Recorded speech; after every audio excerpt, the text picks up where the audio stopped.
In this video I will be explaining my thoughts on the statement that the global warming science is settled because there is a 97% agreement by scientists. When Barack Obama, in a speech to the Paris Climate Accord, stated that the science is settled, it became obvious to me that the whole climate change program is in fact a political one and not a scientific one. True science is never settled. Albert Einstein stated that there is no amount of experimentation that can prove that any of my hypotheses are correct, but a single experiment can prove that I am wrong. Accordingly, science is never settled.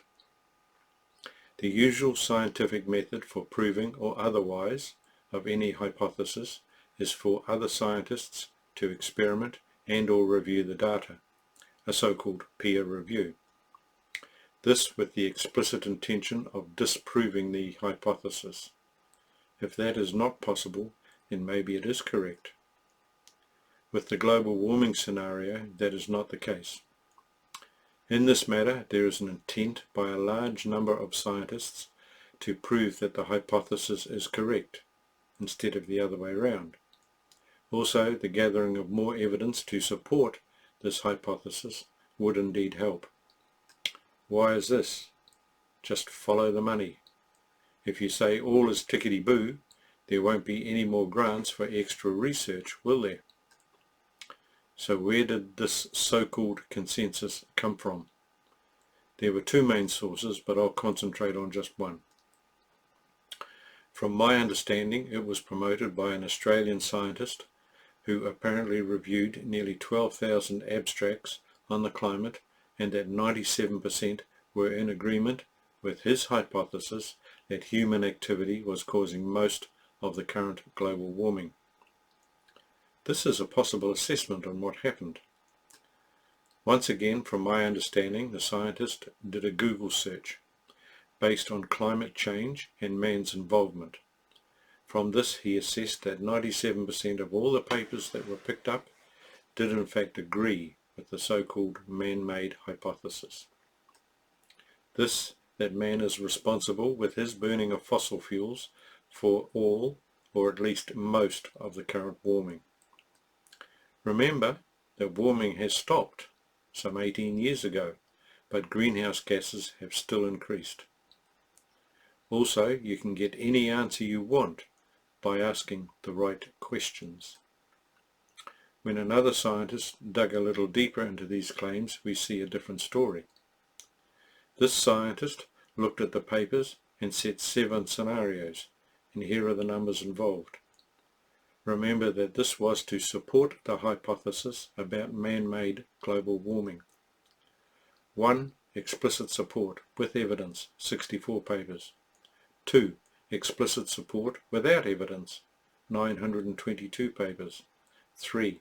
Implicit support without evidence, 2,910 papers. No opinion, 7,970 papers. 5. Implicit rejection without evidence, 54 papers. Explicit rejection without evidence, 15 papers. 7. Explicit rejection with evidence, 9 papers. Now that's a total of 11,944 papers. From these numbers, I cannot see where the claim that 97% of scientists agree came from. The percentages are 0.6% in total agreement, 7.7% in some agreement, and 24.4% in somewhat less agreement. Now let's assume that those with no opinion were counted as supporters. That would make the support percentage some 99.4%. However, if those no opinions were included with those who disagree, then the balance would be 67.3% on the opposing side. Where does the 97% figure come from? Was the scientist just trying to be a little less dogmatic and therefore used the 97% figure? Who knows? Yes, there was a large consensus that there was global warming. This is agreed by most, if not all, scientists. Was it here that the 97% came from? Because it cannot be shown from these numbers that it is man's CO2 emissions that are the principal cause, which is what the left are promoting to get control of you and me. There is now a growing number of scientists that are of the opposite opinion, and that climate change is a cyclical event in no way seriously affected by man and his burning of fossil fuels. However, the idea that such a massive positive agreement to the man-made global warming scenario was just what the left wanted.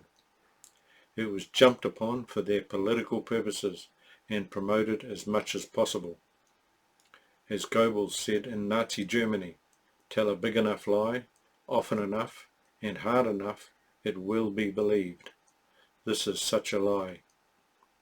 The real argument, though, is that the support for man being principally to blame for global warming is much less than that claimed by the compliant media and the left-leaning politicians. Remember, it is the left that wish to control how you live, and in the process put more and more power into their hands. They think that they know best how you should live your life, and they are going to make sure that you comply. This whole scam has been developed by the left, promoted by the left, and used by the left to control you and me. Well, that is the end. In my next video on this subject, I will concentrate on some of the predictions that have not come true. If you would like to comment, feel free. It is good to have a two-way conversation. Please like and share this, and if you wish to subscribe, use the appropriate buttons. Thanks for watching Captain Cookie's commentary, and we will see you next time.